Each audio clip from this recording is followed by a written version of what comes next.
this is Spingola Speaks, and this is Deanna Spingola. I'm coming to you from the suburbs of Chicago. I really appreciate you joining me today on RBN. RBN's website is republicbroadcasting.org. Please also visit spingola.com for a list of future guests and relevant links. And I also did something that I've been thinking about doing for some time. I created a Twitter account.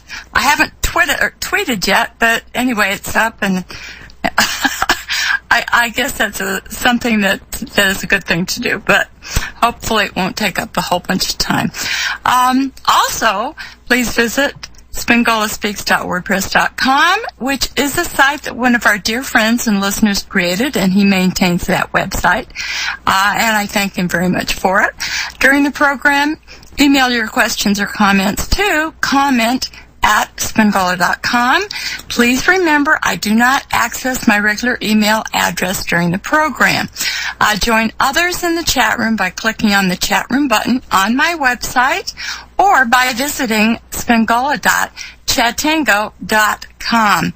I would like to extend my personal condolences to the family of Edgar Steele, who died this week while under the custody of the prison system after being falsely accused and imprisoned. Very, very sorry to hear that. Not surprised, but very sorry to hear that. We have had Cindy Steele on the program several times, not recently, but anyway, our condolences to her and the rest of the family. We will take calls in the third hour when we open the phone lines at 800-313-9443.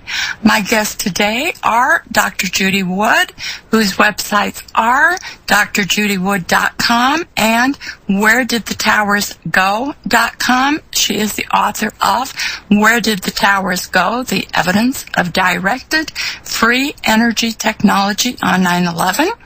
Dr. Wood has a BS in Civil Engineering, an MS in Engineering Mechanics, which is applied physics, and a PhD in Materials Engineering Science. My other guest is Andrew Johnson. He is the author of 9/11, Finding the Truth. His website is checktheevidence.com. Folks, welcome to the program. Thank you. So we got Andrew. We got Dr. Wood. Can you hear me? Oh, yes, we can. Thank you. Great. And we're all on Skype, and so the only issue with Skype is that when one person is talking, it cancels out, the other person. So we just need to keep that in mind. One time I decided with a friend that we were going to sing a duet at the beginning of a program, and the only thing is that you can't sing a duet using Skype because, I ended up singing a solo, which was probably pretty awful for the listeners. You probably sang a duet or two solos in parallel. Exactly. But it was interesting. It was an interesting way of learning exactly how Skype works, that it doesn't necessarily work that well when two people are talking at the same time.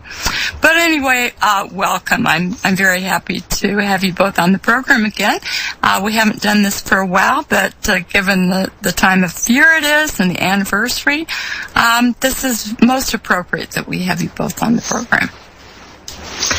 Well, thanks. It's an honor to be here. It's interesting that it's something that's per time of year. We only think of 9/11 at this time, and we think of Christmas at that time, and think of something else at another time. There's it's like we're set up like clockwork. I wonder if that's deliberate. I think it might be. But I think about 9/11 other than just around 9/11. I think about it a lot of other times. I think it was a watershed moment in history, and I think of all the things that have occurred since that happened. I mean, look at all of the things. It changed everything. It changed everything drastically. just as World War II did. I mean, these are big moments in time that you have to relate to everything else that goes on after the fact. Not just when it happened, or not just around the anniversary date of September 11th. Andrew, your thoughts? Yeah, absolutely. I mean, there isn't really a day that goes by when I don't think about it, and you know, I wouldn't say I get emails every day. I think Dr. Wood gets emails just about every day, but I get probably half of every day, you know, probably 3 or 4 times a week I'll get emails about 9/11 because of, you know, what I've put on my website and those things, you know, and this is obviously the 13th anniversary, and I've perhaps in myself felt a little bit more this year. I've needed to just push the boat out a little bit. I don't know, because this 13 number does seem to have a special significance for the people that planned and executed this event. And so perhaps that's made me think that maybe the 13th anniversary is somehow more, I don't know, I wouldn't say more important, but it seems more, I'm thinking about it more than perhaps this time last year, perhaps. I don't know why, but maybe it's just this number 13, I don't know. Oh, yes, sure. I mean, it's pretty significant. And even 9/11 is a significant number. Mm-hmm. And somebody is just, I'm about to post an article that somebody has just written about, you know, it focuses a little bit on the numerology, and also something that Dr. Wood and I have talked about in the, you know, and I think she's perhaps said this on either on your program or in other interviews, that you know, we've talked both publicly and privately how we think that life has prepared us for dealing with the unravelling of the 9/11 cover-up.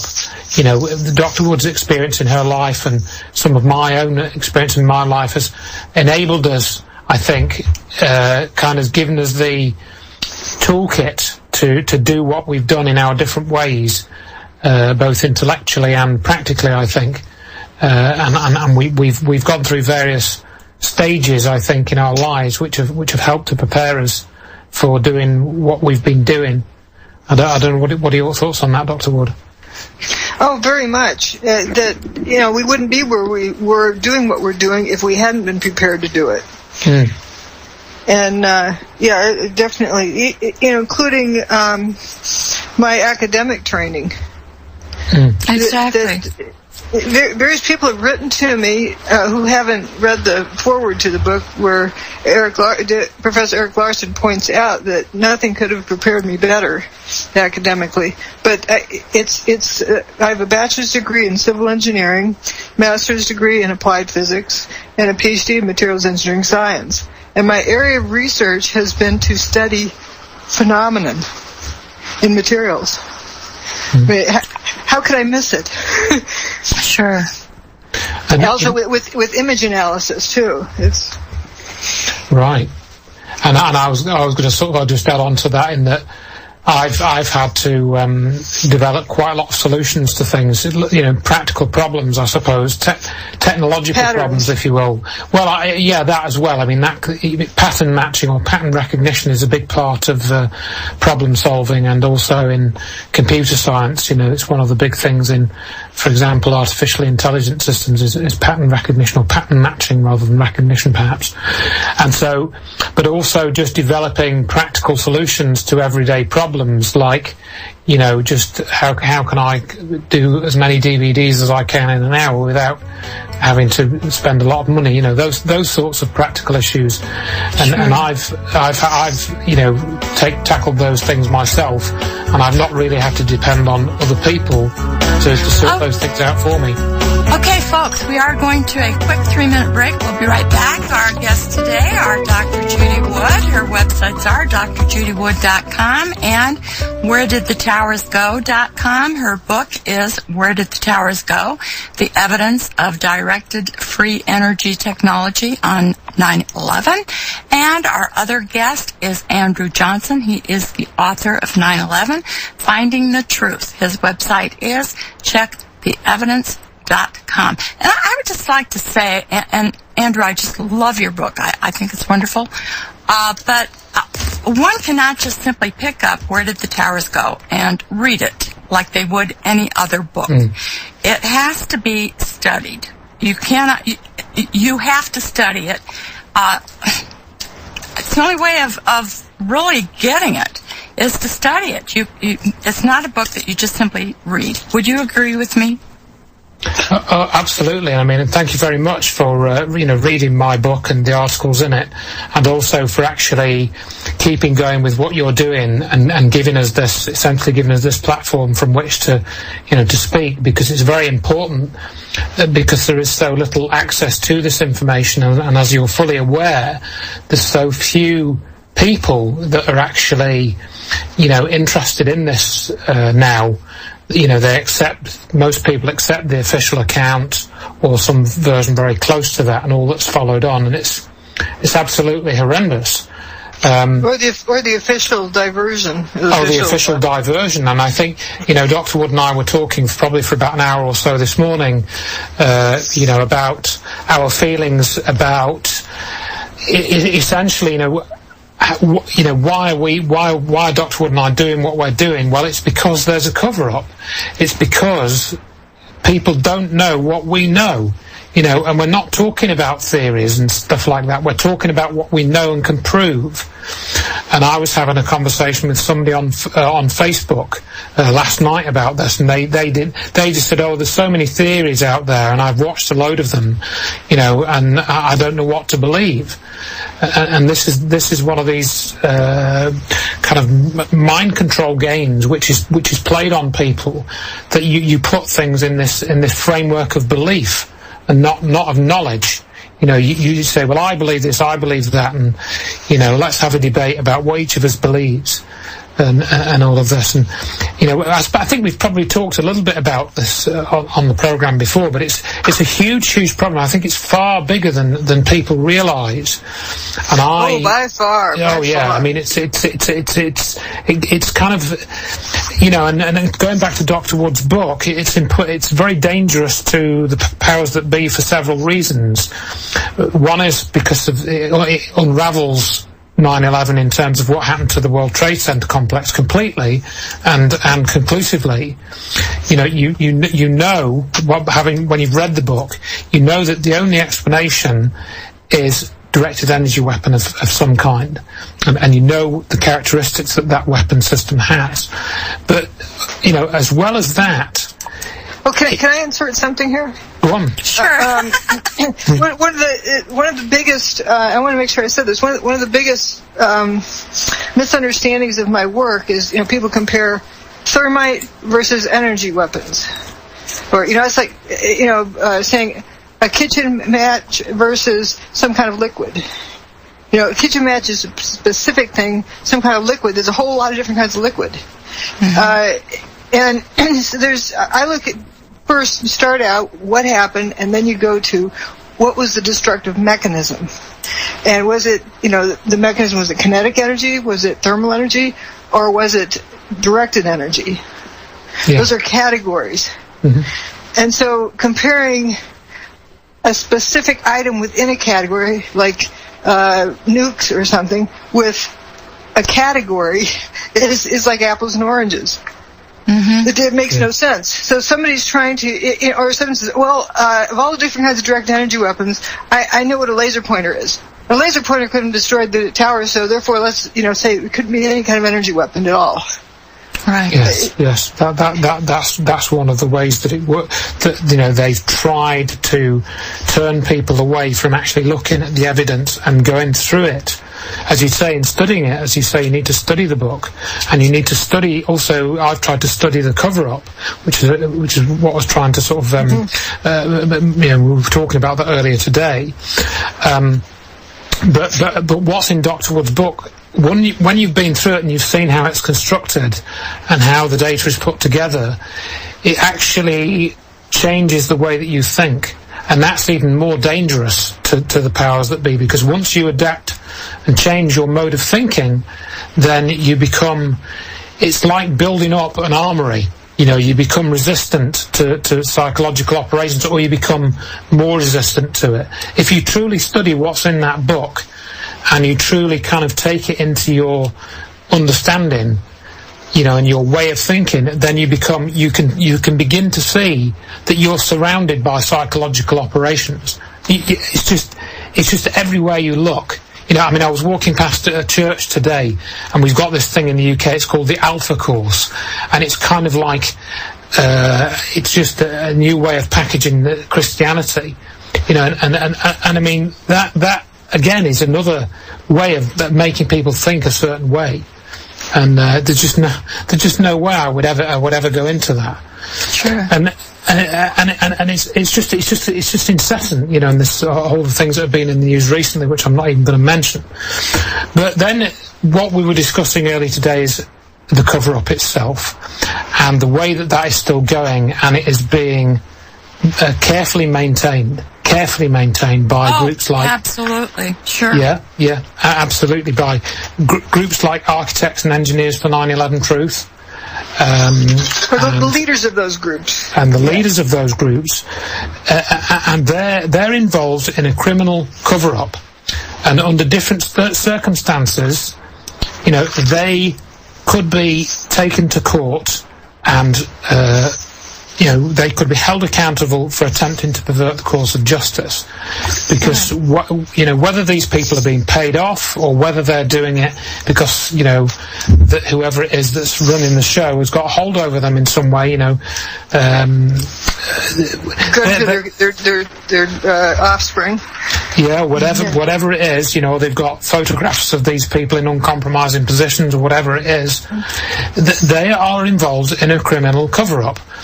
And one of the prime movers is the AA 9/11 group. Sorry, Judy. Yeah. Sorry, if you want to insert some, but it isn't. 9/11 wasn't that bad of an event. It's the cover-up that's enabled everything that's happened since. If there wasn't a cover-up, the case would be solved the next day. It's the cover-up that's allowed everything since to happen. Sorry, go ahead. Yeah, and absolutely. And what we were also talking about today, one thing it's one of those things where you've been thinking about things for a long time, and then suddenly the words to describe it form in your mind, or that's how it works with me sometimes. And we were talking about, obviously, that 9/11 was a massive trauma-based mind control event. Oh, absolutely. It went on for such a long time, for several days. It was just... Yeah. As I said, it was an attack on human consciousness. Yeah, yes. And it was, and it is, and there's a lot that, you could write a great deal about that in and of itself. But I think what then happens is when you start to investigate this and you discover that people like Jim Fetzer, Richard Gage, Stephen E. Jones, David Chandler, David Ray Griffin, all these people, they, to a greater or lesser extent, have lied about the research. If they haven't lied about their own research, then they've lied about Dr. Wood's research. And you can also prove that as conclusively as you can prove what happened on 9/11. All the people you just mentioned have a copy of my book. Right, yes, right. Indeed. And what I was going to say is that when Andrew, I'm sorry, we do need to... okay, we'll finish after the break. Dr. Judy Wood, her websites are drjudywood.com and wheredidthetowers.go.com. She is the author of Where Did the Towers Go? The Evidence of Directed Free Energy Technology on 9/11. Our other guest is Andrew Johnson. He is the author of 9/11, Finding the Truth. His website is checktheevidence.com. Somebody in the chat room posted a comment. They said, how they did it remains a minor issue. And I disagree. Tesla died in 1943. The U.S. government seized his body of work, created the National Security Agency, the CIA, the military-industrial entertainment complex.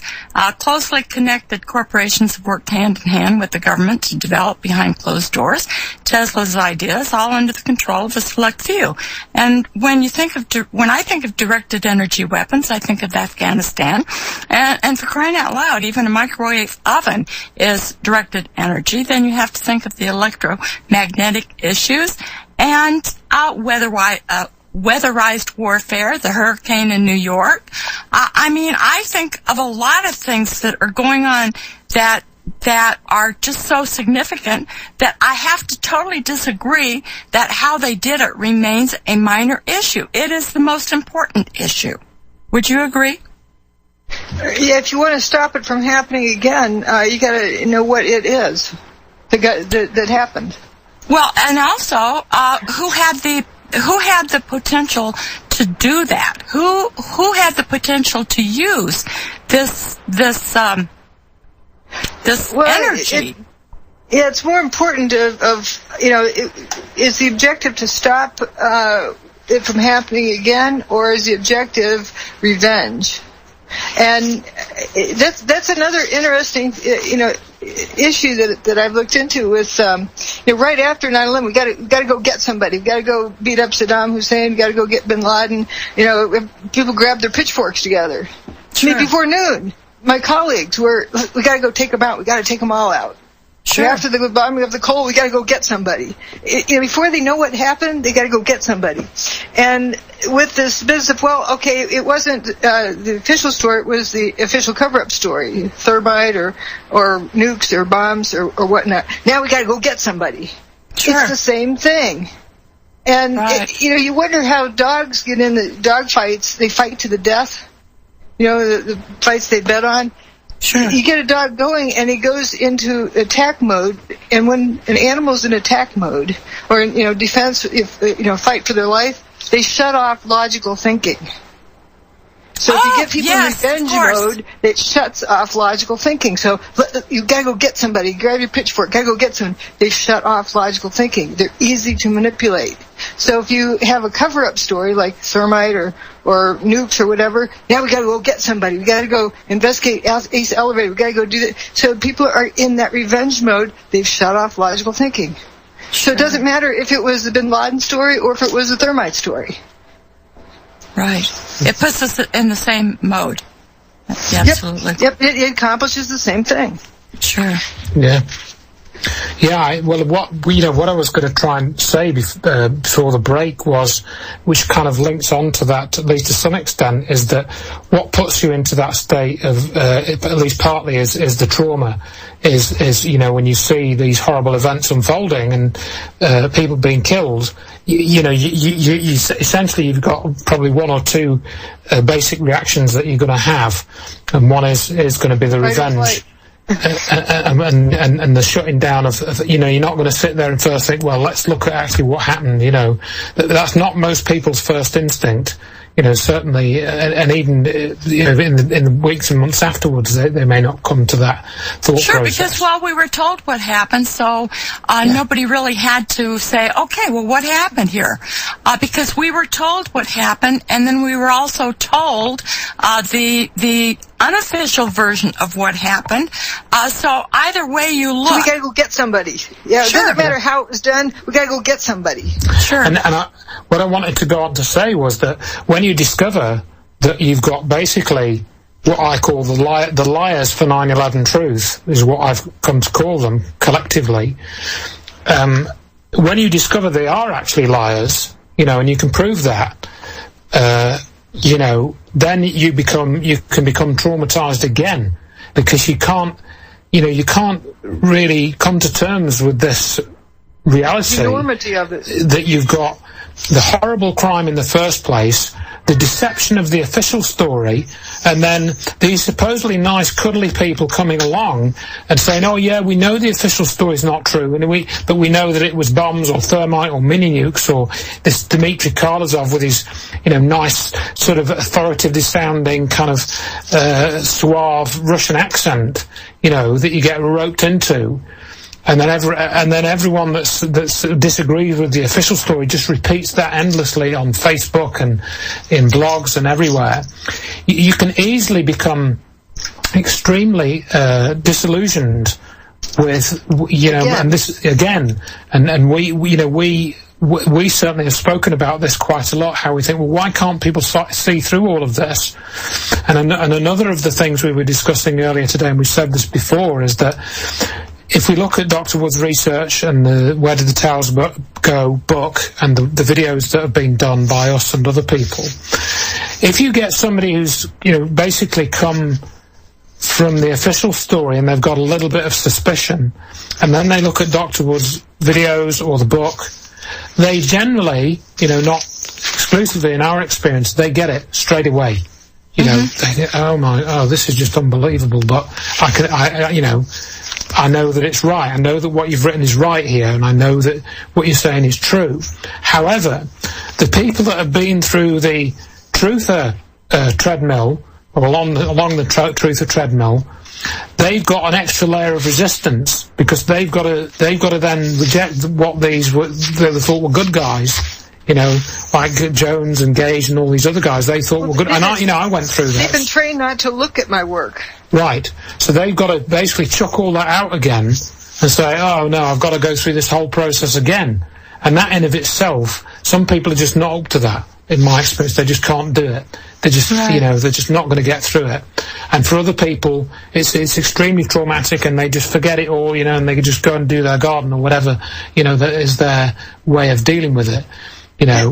There's another thing I've seen too, is this with the creation of the internet, people who believe that you don't need to have a background in anything, you just need an opinion and an internet connection, and Google is your friend. How true. So How true. Whatever you find on the internet, you're an expert. Now you know the answers.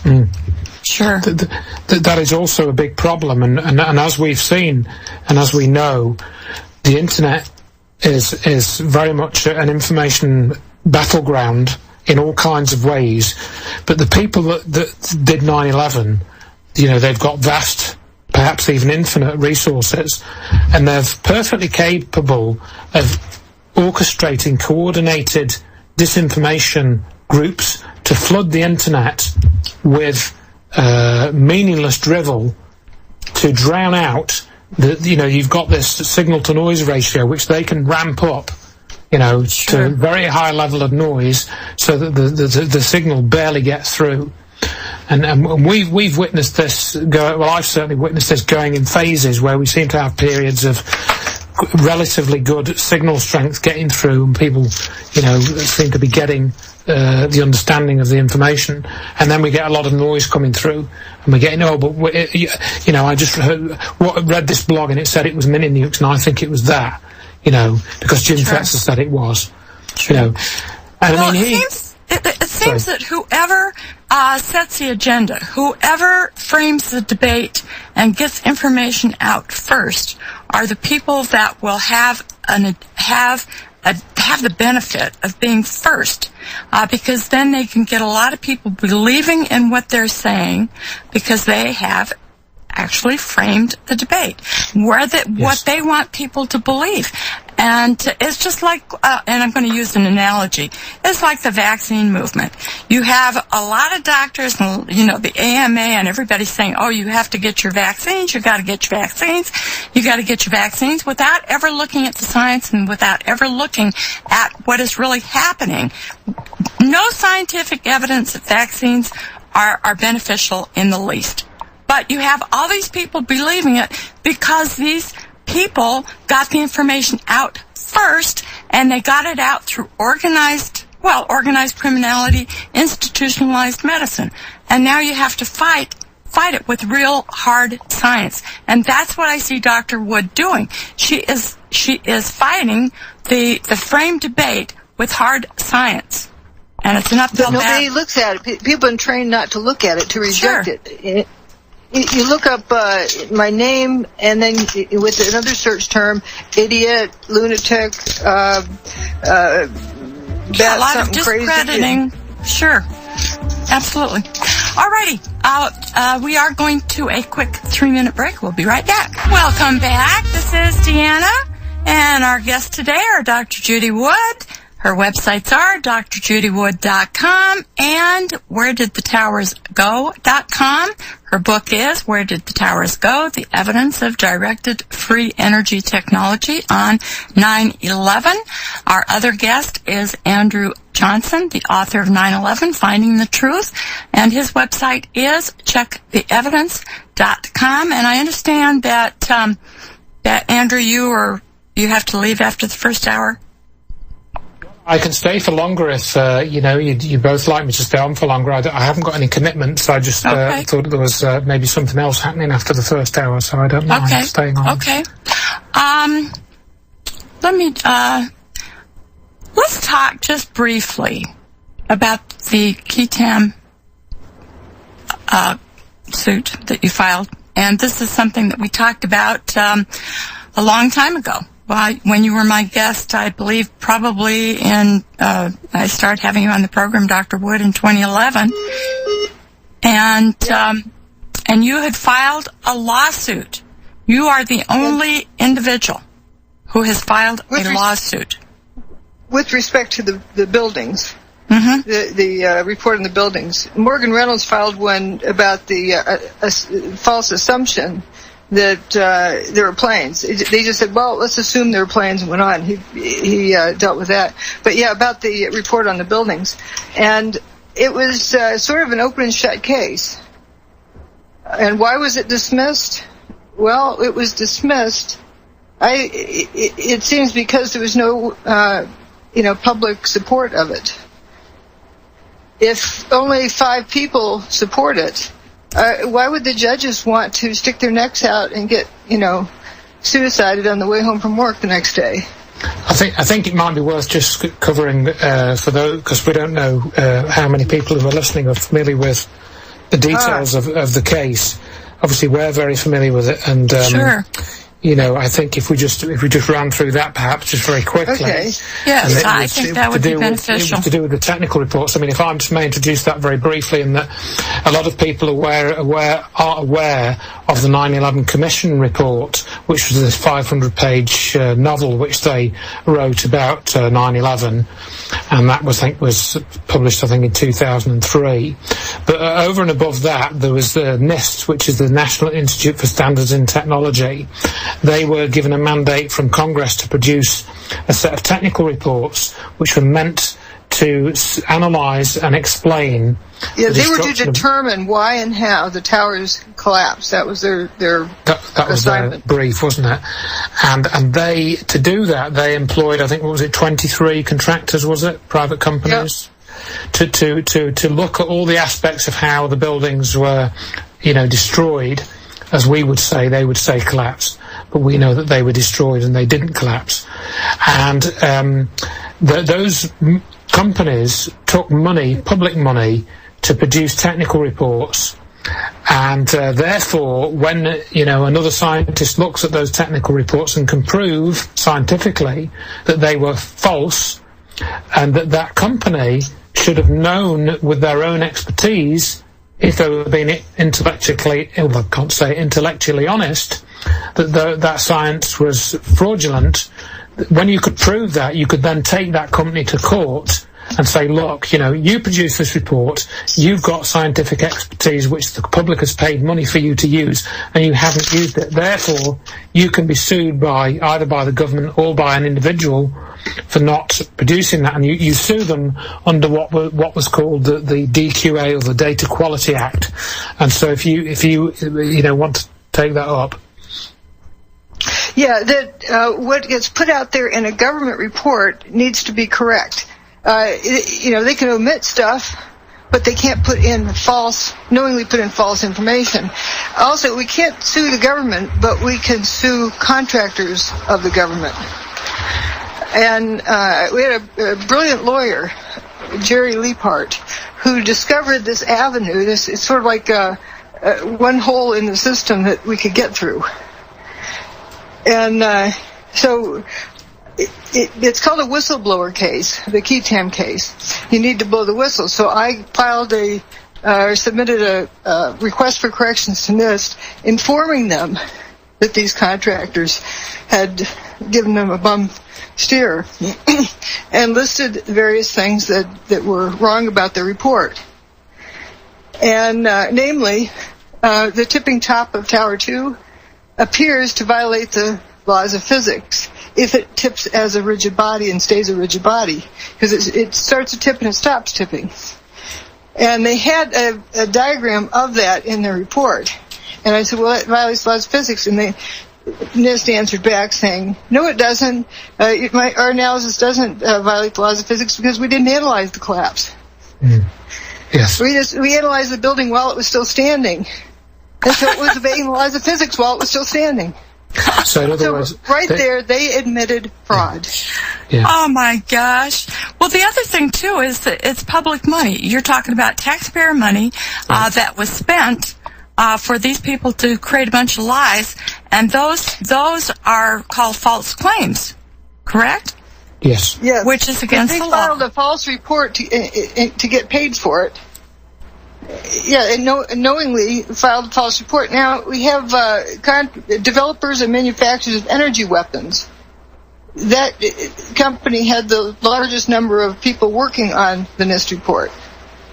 Really? They would not only be able to recognize what technology was used, but they'd know whose technology was used. And I wanted to put them under oath. That was Applied Research Associates, wasn't it? Yep. ARA. So they're a big military industrial defence contractor, and they were actually employed to I think, how many elements did they do? Was it a couple of things they did, or was it just the... They had the most number of people who were on the thing.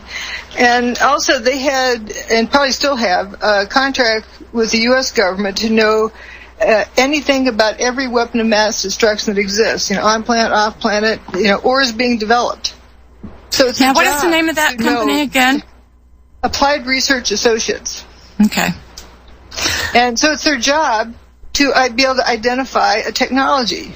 So here they are working on the NIST report. They're wading through the piles of dust, and it's their job to understand what technology was used. But they didn't, of course, say anything about it. They didn't raise their hand and say, I know what happened here. Right. When I brought this up, the conflict of interest stuff with NIST, in my response to them, they said, we didn't know that they were developers and manufacturers of energy weapons. But even so, then I gave them the proof, and then they came back and said, well, we specifically told them in their contract they were not to tell us what happened. Yeah. They're only to do what we told them to do. They weren't to tell us what happened. They were only to do the analysis but not give us conclusions. I think that was something like that they said, wasn't it? Yeah, and then SAIC was contracted to enter equations in Microsoft Word. Yeah, that's Science Applications International Corporation, who are huge benefactors of the black budget. If you and they're good at psy-ops. Yeah, and they were also in charge of Ground Zero security from 12th of September, I think, weren't they? Yeah, onward. Onward, yeah, for the site. Really? Okay. Yeah.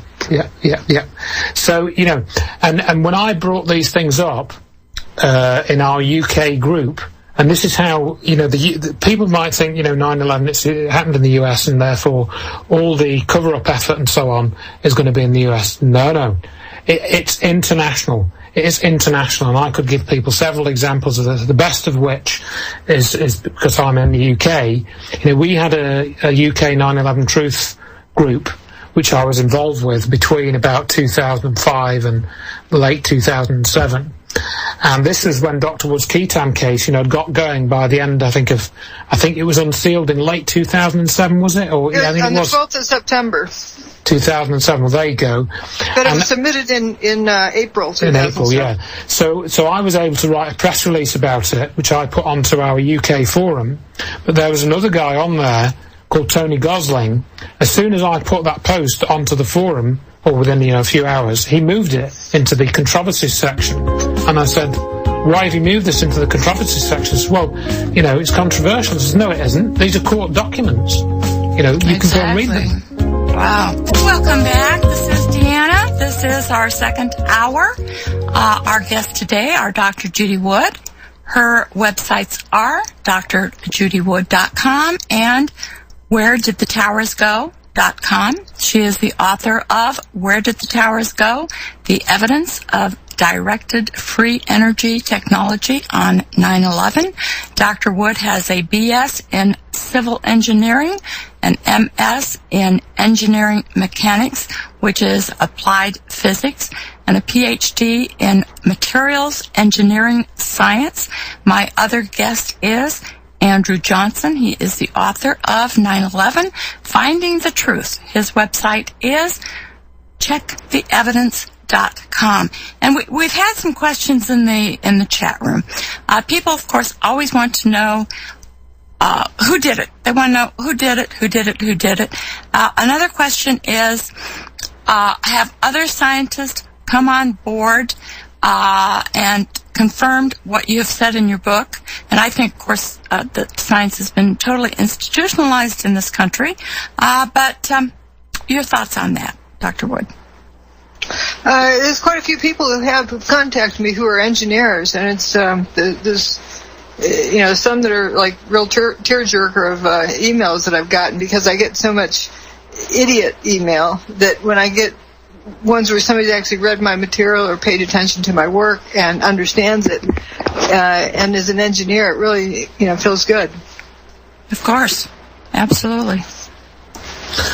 I mean, the inevitable who did it question comes up, and really I don't think we're the people to ask. Dr. Wood is not the person to ask. Yeah. Because essentially, that's what I had the court case for. Yeah. And I mean, we know that there's been a cover-up. Pretty much anyone who's looked into this, who's gone beyond the official story, has, found out there is a cover-up, whichever stage they've got to with that, which means that cover-up hasn't happened by accident. That's been orchestrated. So when you've got a cover-up on this magnitude, it's going to be extremely difficult to actually find out who has done it. I mean, my response to that question is, I don't know who did it, but I think tacking on to what we were saying earlier on, I think we know who knows who did it, and those are some people within Science Applications International Corporation. I couldn't tell you who in that corporation would know who did it, who knows who did it, but those are the people that have got more information than we have, or at least they've got access to that information. They've got a chain of command or something to the people that did 9/11. So you want to be writing to people in ARA and SAIC and asking, who did 9/11? And of course, we all know the sort of response you're going to get, because let's face it, who's going to admit to having any knowledge about 9/11? Who's going to admit to knowing about the technology that was used to destroy the World Trade Center, when that technology could be used to completely transform the whole world, completely? And Dr. Wood and myself, we know that this is a possibility with this technology. It's a technology that, if it was used in an appropriate way, would give us abundance in everything. It would give us, of course, free energy. It would. Absolutely. We could have electricity without paying the local electrical bill. We would not be facing smart meters. We would not have weather warfare using the weather. You'd be able to solve all the environmental problems, because whatever scheme that you devise which needed energy, you'd have as much energy as you needed to make that scheme work in the way that it needed to work, because it's the energy which is the baseline of all the limiting factors of all the engineering schemes that we have, just about. So this is why this is such an important issue, and it is, as I say, we said earlier on, somebody said, it doesn't matter what happened. People say, it doesn't matter what happened, we just know that the official story is wrong. Well, it's actually vitally important that we do know what happened, and essentially because it links into the energy question. And I always say this, and once you get into that territory, then it becomes even more game-changing than you thought it was initially. And we can clearly see the energy connection, not only in Dr. Wood's book and the evidence which she's put in there, and in the Keytime case, but also in the actions of people around, that are in the cover-up, that are part of the cover-up. People like Jim Fetzer, Stephen E. Jones, for example, specifically Stephen E. Jones. His field of research in the 1980s was in a field of physics called low-energy nuclear reactions, more commonly known as cold fusion, which was a term that researchers did not like. And that particular term that researchers did not like, cold fusion, was in fact coined by Stephen E. Jones himself and a colleague who goes by the name of Paul Palmer. So that is a fact. That's not a theory. That is a fact. And people need to investigate and talk about those facts and expose these villains for what they are. And that also takes us to the Keatam case, but again, because when that request for correction that Dr. Wood briefly discussed was put into the system in April 2007, I think it was April the 16th when NIST posted it on their website, wasn't it? If I remember rightly. 2007, round about then anyway. When... The request for correction, it was in March. Right, I know it was logged on this website, I think, on April the 16th, but it was sent in March. 3 weeks after that, we saw Stephen E. Jones, Richard Gage, Bob McIlvaine, and others file their own request for correction. And that, of course, talked about the buildings being blown up. Curiously, if you go and do keyword searches within that RFC, it does not mention the word thermite as a separate word. It doesn't talk about thermite. And indeed, in their follow-up supplementary request, they also didn't mention their own thermite research. So if they're so convinced and had, at that time, been talking about thermite for at least 18 months publicly in a number of presentations, they're convinced that that is important in explaining the destruction of the World Trade Center. Why wasn't that research mentioned in their request for correction document? And I would say the answer to that, as I understand it, is because they knew it was false. They knew it was a lie. And they wouldn't want to have been caught lying in a court. It's a federal crime to defraud the government. Right. Yeah, it's okay for them to lie to us, but we cannot lie to them. Correct. Government, right. Correct. And so that proves to me, in my mind, that Stephen E. Jones knows exactly what he is doing. And he's known exactly what he's doing probably since the day he came onto the scene in 2005, I think in August 2005, when he first started talking about 9/11. So it's vitally important that people know these facts, because without the knowledge of these facts, they won't understand this aspect of 9/11, which is hugely important. I think it's more important than the political ramifications myself. And this, as I say, this cover-up extends to the UK, because the person that I mentioned, Tony Gosling, who ran this forum, he did not want this posted on the forum. If he could have, he would have deleted it, but he knew, because I was one of the other moderators on this forum, he knew that if he deleted it, it would have been a real red flag, so he had to move it to this controversies area. So it was a form of soft censorship on this forum, which has gone on to this day. Wow. I think you have to be a member in order to see that area of the forum. I can't. No, I'm not sure. Maybe you did. I think he tried to move it into a members-only area or something at one time. And then you get other people kind of helping out with the cover-up. For example, we've got this new. Okay, we need to hold that over until after the break. We will be back in 3 minutes, and then let's pick up that subject on the other side. All righty, welcome back. This is Deanna. Our guests are Dr. Judy Wood. Her websites are drjudywood.com and wheredidthetowersgo.com. Our other guest is Andrew Johnson. He is the author of 9/11 Finding the Truth. His website is checktheevidence.com. Alrighty, you were talking about part of the cover-up, part of the other part of the operation, and I was thinking about Stephen Jones. I was watching a video, and it was at a meeting, and they were voting on something, and he raised his hand, and then he was on a panel there was a table, maybe 10 people at the table, and he looked down as if to say, "Come on, guys, raise your hand." And they all raised their hand. I mean, it was so orchestrated, so you could see that was the hidden message. Did they know what their hands were being raised for?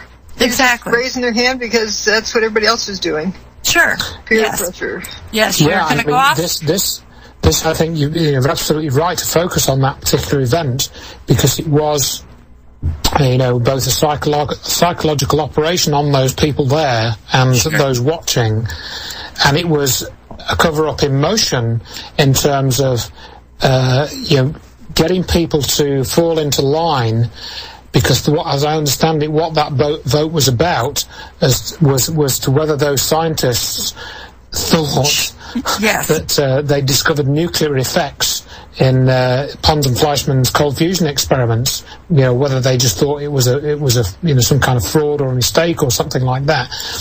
And whether they should keep looking in that area or shut down that area, that line of research. Right. And they voted to not continue with that line of research, as I understand it. That's what that was for. So they wanted to shut down inquiry into this energy phenomenon that Pons and Fleischmann had been investigating. Now, they didn't fully understand what it was. Right. Sorry? Let's not look at that. Why would we be interested in that kind of thing? Okay, everyone that doesn't want to look at it, raise your hand. Right. And I mean, you can see he's done exactly the same sort of thing with Dr. Wood's research when he talked about it being space beams. We've written a bit about this, or I've written a bit about this.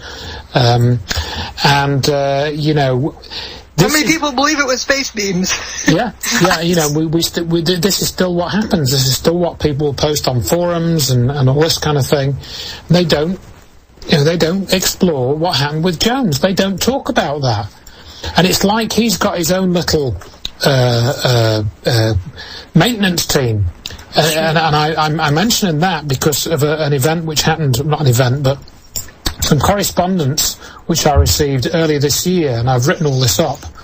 And I won't go into all the gory details, but basically I was contacted, I think, in January this year by some British woman going by the name of Caroline Louise.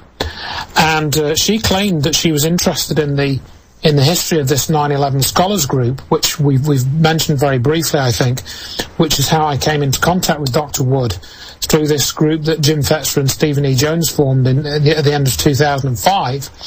And I ended up realising that was an intelligence gathering outfit. Essentially, they were trying to just basically keep tabs on people who were looking at 9/11 and had a bit of a brain, And that's what I've written about in the book. It cozy up to those who are going somewhere, so you can have guilt by association. Right. And she claimed, this Caroline Louise, claimed that she was trying to document the breakup of this group and how, some people had said it was thermite and some people had said it was directed energy weapons. And she thought this was a hugely important kind of thing to document. And I wrote back to her and said, well, look, I've already done that. I've already documented it, and it's in my free book. You can go and read it, And she wrote back to me a few times and said, oh, well, from my point of view, I think there's some things that haven't been covered or something, Sure. So I said, look, this is not a point of view. You can go and read the emails, Sure. You can read what people actually said to me, and then you can listen to the audios, and stuff like that. So it's not a point of view. It's actually what happened. Sure. I documented. I was a member of that group.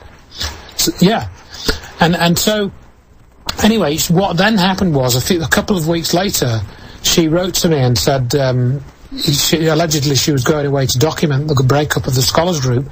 But the next email she wrote me after this one that I'd indicated the things I just said, she wrote and said, oh, you've got an article on your website about Stephen E. Jones, and you say that he described cold fusion as crazy and delusional, or Pons and Fleischmann as crazy and delusional. I thought, I haven't got an article which says that, because I knew I hadn't written those words. Now, what I'd actually got on my website was an article by somebody else. It was actually by Russ Gerst, and he'd actually paraphrased. Or is it CB Brooklyn? One was Ross's and one was CB Brooklyn. Oh, okay. And he'd actually paraphrased what Dr. Eugene Mallove had said in his book. He paraphrased it, and it was essentially what they'd said. Jones had said that, Pons and Fleischmann's science was crazy or delusional. It was something very close to that which had actually been said. But the point was that this article was about Stephen E. Jones, and it wasn't an article which formed part of the history of the Scholars Group. This was something separate I had on my website. So I pointed this out to her, that she'd claimed that she was writing this history of the Scholars Group, yet what she'd written to me about was nothing to do with the Scholars Group. It was about Jones. And then, about a week after that, she wrote to me again, and she said, you've got an article on your website, and it said that Stephen E. Jones sabotaged cold fusion research. And I thought, I haven't got an article on my website that says that. And so I went and checked, and the article on my website that said that Stephen E. Jones had sabotaged cold fusion, yes, I did have that article, but I didn't write it. It wasn't my words. It was by C.B. Brooklyn. And that wasn't about the breakup of the Scholars Group either. So this British woman had written to me claiming that she was interested in the breakup of the Scholars Group, yet the two follow-up emails that she wrote to me were specifically about Stephen E. Jones's role in the cold fusion science debacle or cover-up, or whatever you want to call it. And I later then discovered, with a little bit of help from somebody else we know and a bit of searching, that she'd also been posting YouTube comments on videos about Stephen E. Jones 2 weeks before she first contacted me. So what it became clear to me was that this woman had, either under her own steam or at the request of somebody else, I suggest this is Jim Fetzer that orchestrated this, been asked to do some damage limitation for Stephen E. Jones. The reason being that it was becoming more widely known that Jones had this role in helping to cover up cold fusion, sort of phenomena and research, and also helping to cover up aspects of 9/11 research. That was becoming more widely known, and so there was a need to put out some information which sounded good to help protect Jones. That was basically the conclusion that I came to.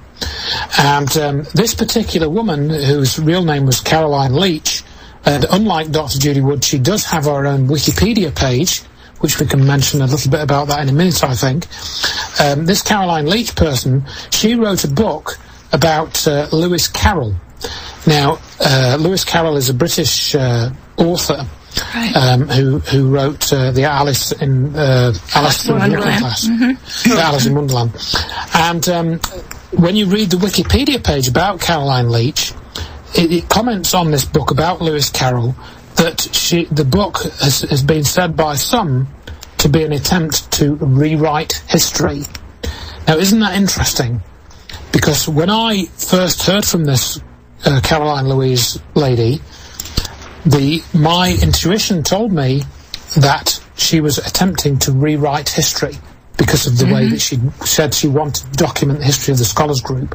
Sure. And that's clearly not what she wanted to do. She wanted to rewrite it. And so sure, that's one example of the kind of granularity, if I can use that word, of the cover-up. Right. I'm just some guy in the UK with a website with half a brain, sure, writing about 9/11. Who gets a few hits on his website. This has to be micromanaged. Absolutely. Welcome back. This is Deanna. Our guests today are Dr. Judy Wood. Her website sites are drjudywood.com and wheredidthetowersgo.com. Her book is Where Did the Towers Go? The Evidence of Directed Free Energy Technology on 9/11. Our other guest is Andrew Johnson. He is the author of 9/11, Finding the Truth. His website is checktheevidence.com. Dr. Wood, with regard to your book, I'm fascinated by science. I'm fascinated by graphs and charts, and I like you need visualization. Because this was such a visual event. You need to know where things were, where the buildings were situated, what was next to it. Just in the front, of the book. The book comes with a card. It's probably about 9 inches by 7 inches, maybe 10. I didn't measure it. But it's double-sided. And, I mean, it's just people could spend an hour just looking at this card, just looking at where things were. You have a little list on, you pack so much information in one area more than anybody that I know. I mean, you just scrunch it all in so that you know where the Banker's Trust is, you know where WTC7 was, the post office, everything is right there. And then when people open the book, the first photo that they see, the first image that they see is the bubbler, which is so, I mean, it's just an amazing photo. It's just an amazing photo. It's the same photo as what is on the front cover. But some of the chapters, the science chapters, excuse me. You talk about the billiard ball example. You talk about just everything, any question that anybody would have, any scientific question that anybody would have, you've covered it. You've talked about the jumpers. You've talked about the bathtub. You've talked about seismic impact. And anybody who reads your section 6, on the seismic impact is going to know without a doubt that controlled demolition did not bring those buildings down. I'm pounding on the kinetic desk. energy. Yeah, kinetic energy is ruled out as a destructive mechanism. The buildings were not beaten to death. Exactly. And if they had fallen as in a controlled demolition, it would have destroyed the bathtub, it would have flooded Manhattan, it would have... the underground. Exactly. Yes. And the buildings weren't cooked to death either. So it wasn't thermal energy as a destructive mechanism. So it wasn't a bomb. It wasn't many nukes. Right. It wasn't many. It wasn't something. Bombs go boom. It wasn't anything that goes boom. Mm-hmm. You know, in a big way. And there's no shock wave. Also, if you're blowing up stuff, you get junk shooting out to the sides. All the adjacent buildings would look machine gun fired, and that didn't happen. Right. But the most astounding thing is that cover picture, the bubbler. At the time that picture was taken, there were 14 people in stairwell B from like the 2nd, 3rd, and 4th floor in that area who later looked up and saw blue sky and then walked out on their own. Which is amazing. And if it had been controlled demolition, they would have been under... blown up and burned up. And exactly. So they were beaten to death. They weren't cooked to death. Right. And they didn't sit on top of a nuke saying, "Ride 'em, cowboy." Exactly. To say that there's a nuke in the basement right under him is so crazy. Right. You can't sit on top of a nuke. Exactly. You're talking about Willie Rodriguez. Yes. Or Dmitry Kalasov, and also Fetzer, and so forth. It seems like there's a portion of the evidence that needs management that Thermite isn't doing a very good job answering. So, if you don't like the lie behind door number 1, at least show you the lie behind door number 2. If you don't like lie behind door number 2, they show you the lie behind door number 3. They keep you looking behind their doors so you don't turn around and see the wide open field of evidence right behind you. Sure. I was going to mention something, but I forgot what it was. I'll mention something about the billiard ball example. Yes, go ahead. How that originated. On 9/11, when I saw the buildings coming apart on the TV set, it looked like, this is ridiculous. They're pulling a joke on us. I mean, that's not a building collapse. I didn't say that, but I had this look on my face like, this can't be for real. You guys buying this? It was that expression. I looked around the room, the faculty conference room, and everyone's taking it in seriously. I'm like, gee, am I on a foreign planet or what? Why don't they see what I see? So I was struggling with that and went up to my office. And, I went through these quick calculations of timing of stuff coming down. And if something's got to hit something else, it would hit something else. You got this kind of leapfrog timing with everything turning to dust. You don't have enough energy to turn the building to dust, and you don't have enough energy to mash the ground either. But ignoring that and just looking at the timing itself, it still is, like a whole minute it would take. It's incredible. The amount of time it went away, just frothed up into dust. There wasn't any, you think of an avalanche, something gets started here, which moves something else there, which moves something else there. It's this back and forth, or like a big pile of something would be settling. And, okay, so then I translated it into billiard balls. Innocent billiard balls. Not this horror scene of bodies flying and jumping out windows and buildings, being destroyed, but just innocent billiard balls. And with these, very simple calculations, I went 2 doors up to a colleague and asked him, what am I doing wrong here? He looked at me like I was having a senior moment, because it was so simple. But you put that in terms of the World Trade Center, and they can't think. But you put it in terms of billiard balls, and they can think. Mm-hmm. And I learned the power of that. You start out talking about the timing of the building coming apart. Fall rate, okay. Yeah, of the building coming apart itself. People can't go there. They can't deal with that. It's too traumatic. But you talk about innocent billiard balls doing the same thing, just as timing devices. They're not hitting each other, they're just timing devices. Sure. They can handle that. And they can follow, and that's very, very simple. But if they get those same equations and try to apply it to the real, building, the brain shuts down. So that's why I went with this billiard ball example. It allows people's brains to work. They can think through the problem. Right. And then go back to apply it to, the actual building. And another example I thought of that day is if you turn just a quarter-mile tall building, or a little over a quarter mile, turn on its side. It's a quarter mile length. What is the, approximately, people can run a 4-minute mile, for a world's record. It's a little bit faster than that, but so that means it'll take 1 minute to run a quarter of a mile, which is the length of the building. So for 1 minute, with the building on its side, think of somebody running down the length of the building. The building came apart in 8 to 10 seconds. Exactly. And it would take somebody a minute, a full, 60 seconds to run that distance at world record speed. Wow. I think the other good example is the hand clapping, isn't it? With the clap your hands 100 times a second. And I think this is going back a few years, that there's a YouTube video you can find with the world record clapper, and he can clap his hands. I think 70 times. He can actually do it, but he's doing this trick of double clapping, kind of. Yeah, he's really developed his technique to an absolute kind of pinnacle of clapping technique.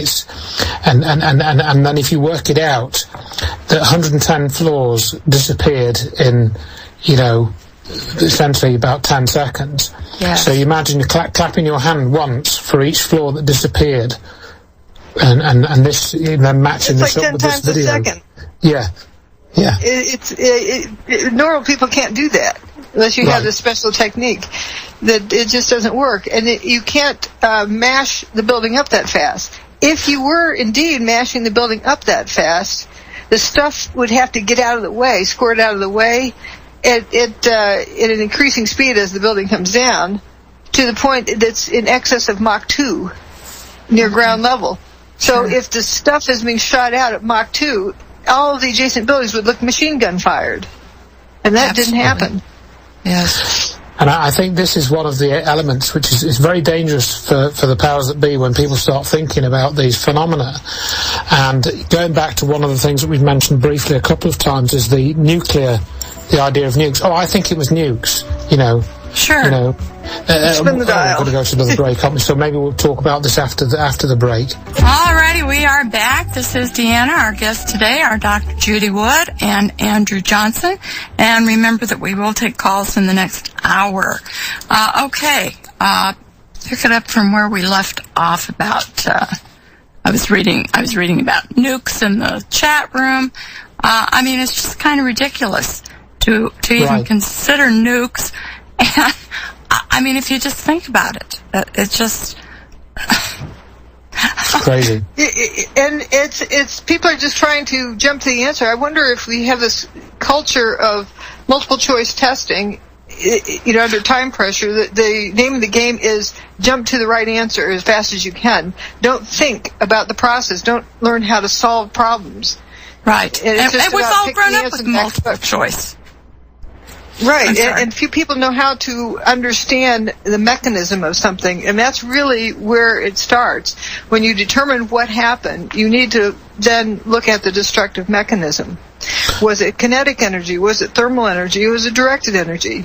Kinetic energy is beating the building to death. With a wrecking ball, with bombs, with a missile, with a gravity collapse.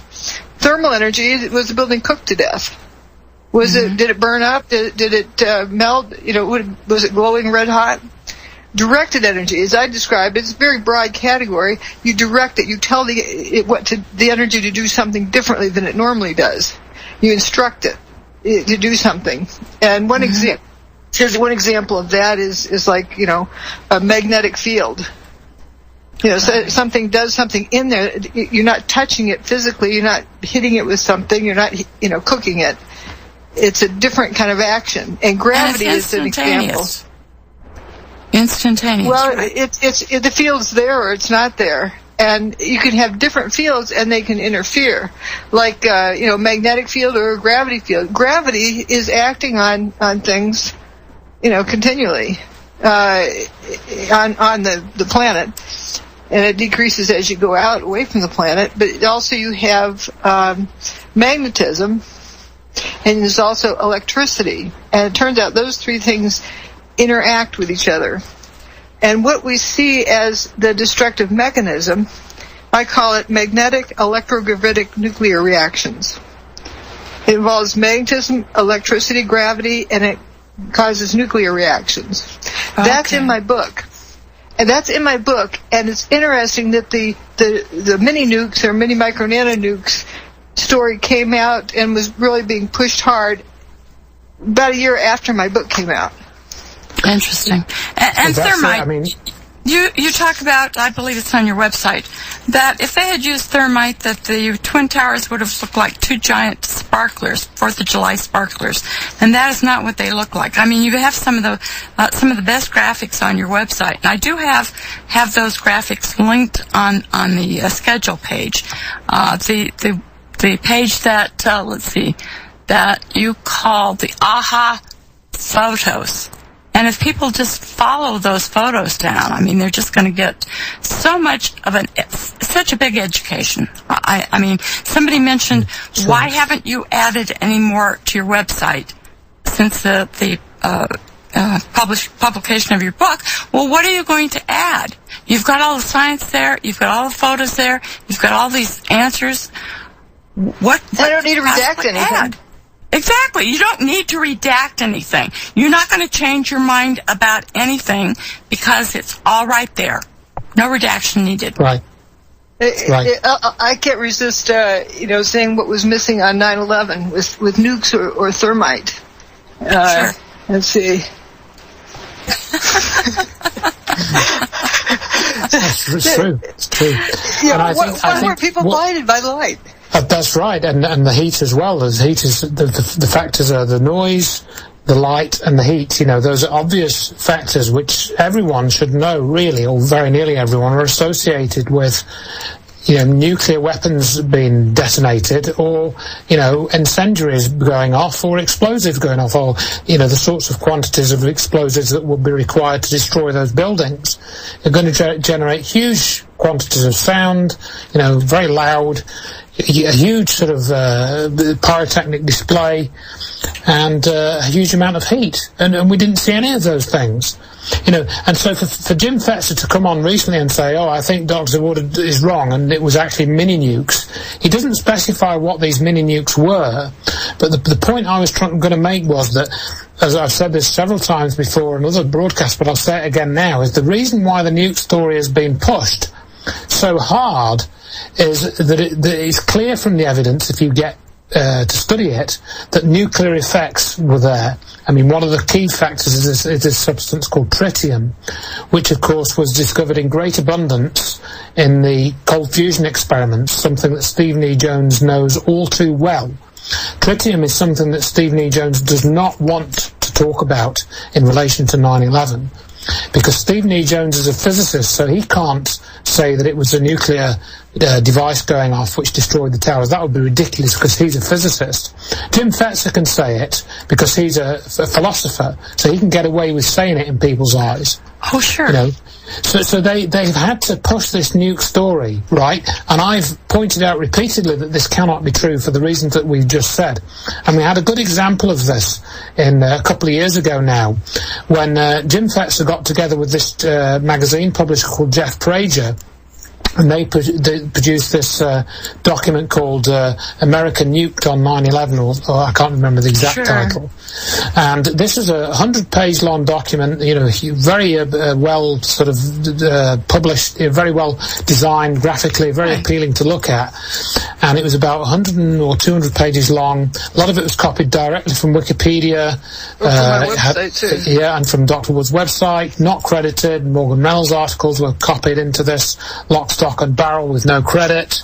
You know, you can go and trace this down. And I had a bit of an email exchange with Jeff Prager about why the nukes thing was ridiculous. And I was polite enough to him. I didn't really know who this guy was, but I knew he was not telling the truth about nukes. You know, and I was pretty sure he knew he wasn't telling the truth. So when I repeatedly pointed out to them these facts about the light, the amount of light, the amount of heat, etc., he wrote back to me and he said to me, and I'll quote, I've got this on the screen because I wanted to read it. This is how the cover-up works and how these people react, I think, when their cover is blown. You know, their intellectual cover is blown. He wrote to me after I'd insisted that this couldn't be nukes. He said, "You're a blithering, brainless, molecularly and neurologically challenged idiot. You're known to the detectives and the police force in your community as a complete idiot. You're known on the internet as the moron of morons, the man's moron. For goodness sakes, uranium at 93 becquerels per kilogram with strontium, barium and thorium equally off the charts spells fission, you twit." That's what he wrote to me. Whoa. So why would somebody put that vitriol in an email to me when I'm saying, no, this wasn't nukes, this wasn't hot nukes, this wasn't fission nukes, it wasn't micro nukes, it wasn't that at all. There was a nuclear process involved, but it wasn't any of that.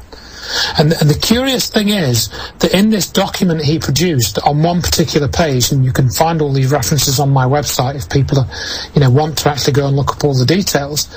On one particular page he had a piece of metal which this picture was mixed in with pictures of wreckage from the World Trade Center. But I recognised this picture, and this picture was from one of John Hutchison's metal samples. Yet that was put into this document without any attribution. But I don't think there was even a caption of it. So they were trying to associate this image from John Hutchison's experiments with nuclear explosions or nuclear mini-nukes or whatever it was at the World Trade Center, which I thought was very, very interesting, because this is the kind of thing that Jim Fetzer does, and Jeff Prager obviously got roped into this somehow. And I would characterise it, well, obviously at one level it's a criminal cover-up, but it's a kind of intellectual vandalism. You know, that's what this amounts to. It's intellectual vandalism. That's what these people are up to in this way.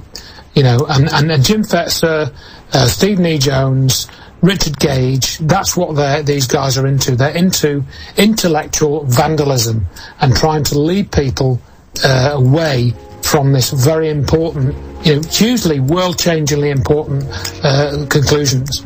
Sure, with $600,000 billboards in New York City. Welcome back. This is Deanna. Our guests today are Dr. Judy Wood. The websites are drjudywood.com and wheredidthetowersgo.com.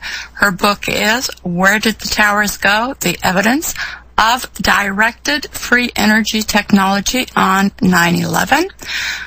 Dr. Wood has a BS in Civil Engineering, an MS in Engineering Mechanics, which is Applied Physics, and a PhD in Materials Engineering Science.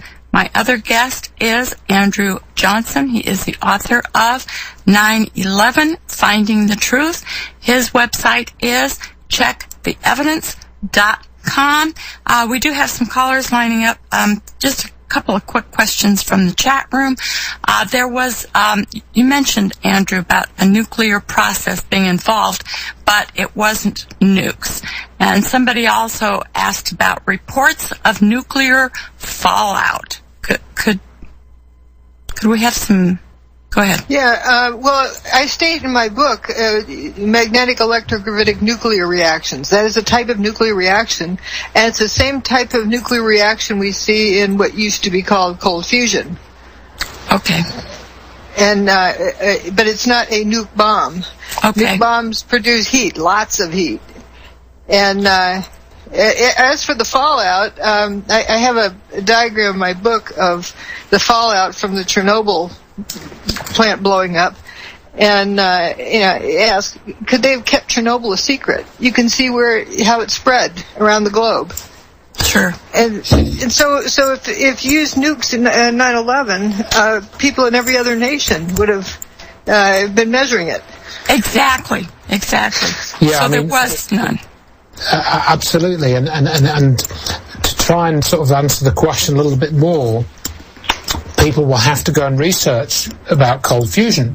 They will have to, if they want to email me at ad.johnson@ntlworld.com or look at my website and use the contact button, I can direct them to some more information about those things. The reason being that you don't, you hear a lot about nukes almost daily, on the news and stuff, but you never hear about this other type of nuclear energy, which was discovered in, for example, cold fusion, sonofusion, the experiments that John Hutchison has done, and there's various other experiments where anomalous nuclear effects have been measured, but they're not, written up in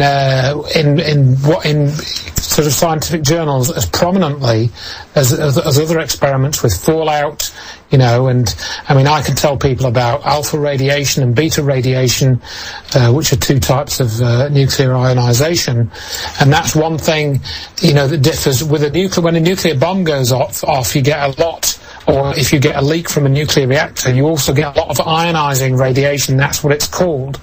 But the sort of nuclear effects which were created at the World Trade Center and in John Hutchison's experiments, they don't create a lot of ionization. They only create very small amounts of it, and they do create some other nuclear products, such as small amounts of tritium. And that's the thing. Yeah, tritium is often cited. It was 55 times normal. A leaking nuclear plant, which runs on hot fission. It's like a million times background levels instead of 55 times. That's a way different order of magnitude. So it's above background levels, but not a huge amount. It's definitely above background levels, but that's what you see it's the same order of, around the same order of magnitude as what you see with what was referred to as cold fusion. And I don't really know how clearly, if I can state it more clearly, that Stephen E. Jones was involved in cold fusion research in the 1980s and 1990s. He then comes onto the scene in 2005, talking about 9/11 being, in the destruction of the World Trade Center. What are the chances? People go and read up about it. And promoting 19th century technology. Yeah, which is used for welding rails together. Sure, absolutely. So just go and look at it, think about it, people, and There's another thing I'd like to add at this point, that Jeff Prager and then now Fetzer and now Gordon Duff spiel off this. Well, that you had strontium, you had thorium, you had barium, you had lithium. I went and looked up those things.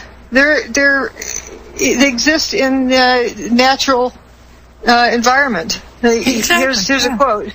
Barium is a silvery white metal which exists in nature only in ores containing mixtures of elements. It combines with other chemicals such as sulfur and carbon and oxygen to form barium compounds. And actually, the European Union just lowered the limit of how much barium you can have in children's toys. In other words, it's so out there that it's even in children's toys, and so they're tightening up the restrictions there. The strontium is a naturally occurring element found in rocks, soil dust, and oil. Naturally occurring strontium is not radioactive and is either referred to as stable strontium or just plain strontium. Well, most people aren't going to look this stuff up. Exactly. Right. Exactly. So you hear a word like strontium or barium or tritium or whatever, and you think, oh, that's science. That's clever, and people don't actually go and check it. They don't know, and they don't look up what the jargon means. They're bamboozled by jargon. And I could, at this point, using the word bamboozled, I can recommend a good website, which is debamboozled.com. Well, there's a chap called Adam, and he's put together a lot of compelling graphics which summarise some of what we've been talking about in the context and of... let me add, he's an engineer also. Right. Indeed. Okay. So debamboozled.com. Thank you. All righty, let's take a caller. We've had one that's been on for almost an hour. Jeff and I go. Jeff? Hi, Deanna. Can you hear me? Yes. Hi, Jeff. Hi, Dr. Wood. Hi, Andrew. Hi. Deanna, the stuff I emailed you about the Pentagon aliens and occult ether physics in 2010 with that 1941 welding manual, do you ever remember looking at any of that stuff? Yes. Okay. That's been like 3 years ago. Okay. All right. So on page 60 of the 1941 atomic welding torch, they say the theoretical temperature of atomic hydrogen flame is found to be 7254 degrees Fahrenheit. William Line in those two books basically talks about this Stephen Jones character, actually in his historical thing of the Tesla cover-up, information-wise. Oh. You'll find some very interesting things tidbit-wise. But what I wanted to tie together is when you look at essentially the Hutchison effect, Dr. Wood, have you studied Eric P. Dollard's transmission line theory work? Some, but not, I need to see stuff in person. I haven't been there. That's okay. Well, at the Free Energy Conference, William Line and Eric were there, and I talked with both of them a little bit. But Eric demonstrated his dual Tesla wave coil that sets up an interference pattern that generates a cosmic, he calls it a cosmic induction generator. Essentially, it's a vortex that makes a freestanding plasma. So you might want to go in part 7 of the 2014 energy science thing from Bendini and Peter Lindemann. Have you read my book? Yes, I have. I gave it away about a year or so ago. But I'm just saying that this is something new that combines, it's not the Tesla coil and the Van de Graaff or the Hutchison effect, but it's very similar to, combine someone else's work, besides, this other stuff. So I'm just saying that... Yeah, it's still, the phenomena are the phenomena. I use tornadoes as a demonstration. Right. Well, this shows actually there's lots of demonstrations vortex out there. Right. This shows a cosmic freestanding vortex. And the thing runs at 1.6, it's licensed at 1.6 megahertz, about 1,000 watts. But the two interfere constructively. So they'll show your interference patterns, in the thing. And it's kind of cute, but I just wanted to put that in. And if you look at those other things, thanks. I think you'll find some stuff. Thanks. Thank you, Jeff. All righty, we are back. This is Deanna. Our guests are Dr. Judy Wood. Her websites are drjudywood.com and wheredidthetowersgo.com. And Andrew Johnson, his website is checktheevidence.com.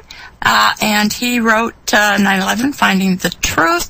And Dr. Wood's book, of course, is Where Did the Towers Go? The Evidence of Directed Free Energy Technology on 9/11. Okay, let's quickly take another phone call.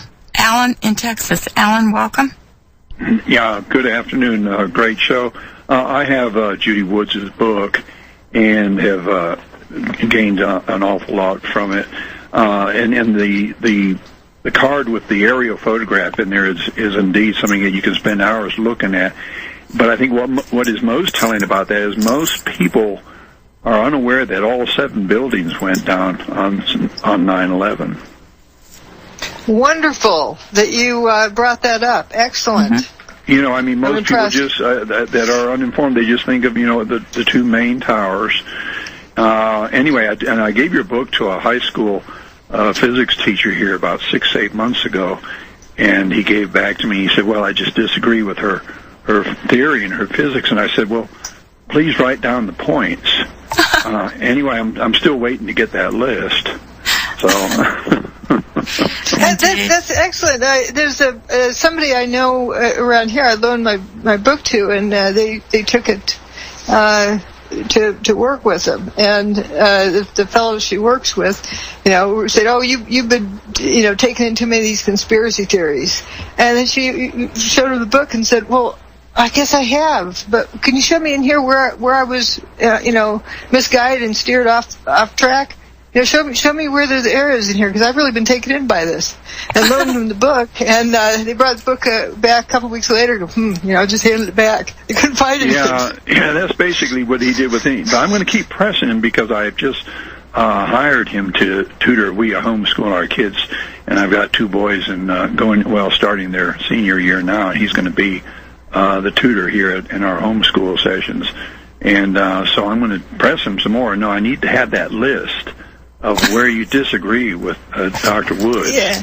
And I said, I need that list, and I need exactly how you disagree with her. Fantastic.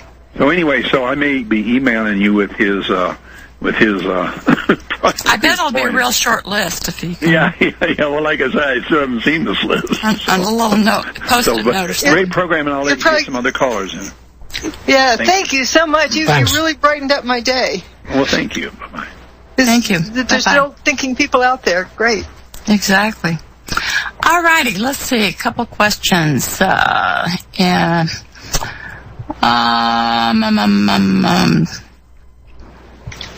Let's see. Okay. What do you attribute the steam-like haze to, Dr. Wood?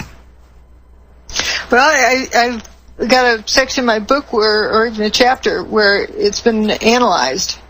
And it has all the various, particles that were in the building breaking down, including some organic material, which shows it isn't breaking down from high heat, because you wouldn't have organic material in there. Right. And it's on the order of 1/100th of the size of red blood cells, which is about the size of DNA. And now show me a bomb or a rock and a hammer, they could pound stuff into that fine of size. It's almost down the atomic level. DNA, that brings up another thought altogether. I mean, that's pretty small. I mean, that's minuscule. 1/100th of the size of red blood cells. In other words, people inhale it into their lungs, it goes directly into their bloodstream. And it probably crosses the blood-brain barrier. Of course it would, yes. Wow. So there's no question as to, people are dying from, various health issues. Sure.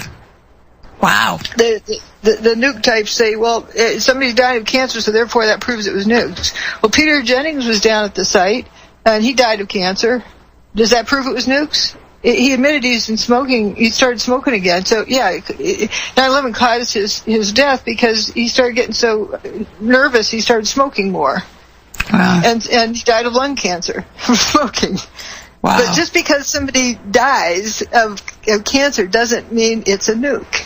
Sure. You gotta show that connection. Sure. All righty. Let's take another phone call quickly. Nancy in California. Nancy. Hi.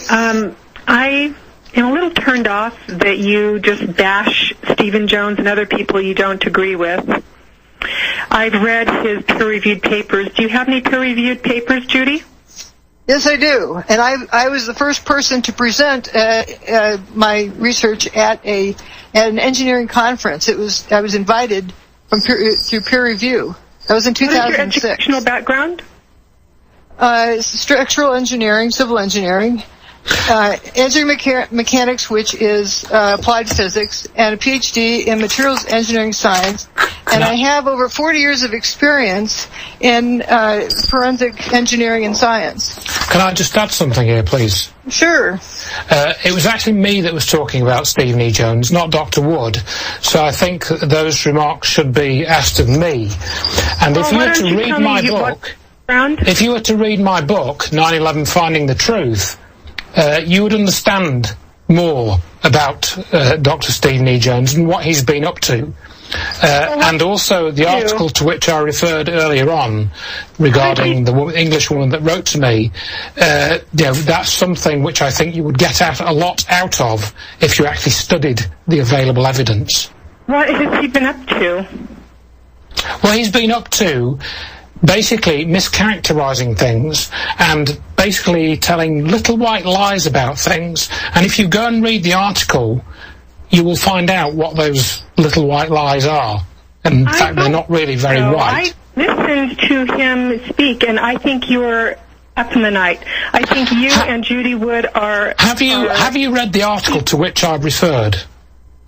No, I have not. Right. Now, let me tell you that I actually was invited to join Scholars for 9/11 Truth by Stephen E. Jones in 2005.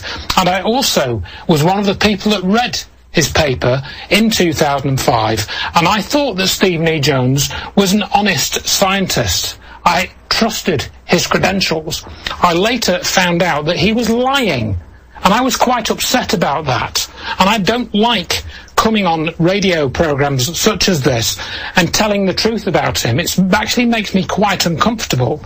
But my discomfort is not going to stop me from telling the truth about what is a hugely important matter that people like him are involved in covering up. Do you understand that at all?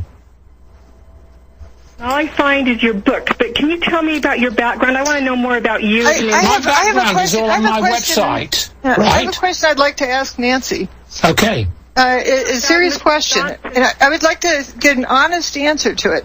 Do you believe that, or do you understand or think that those who planned 9/11 just forgot to plan a cover-up? I would like to get my answer answered before I answer yours. Mr. Johnson, I would like to know more about your background, please. My background is all on my website, right? My background is that I'm a tutor for the Open University in the UK, which is a part-time tutoring position. Okay, so I have a background of 20 years in software engineering. I did a degree in computer science and physics. How much more would you like me to give you?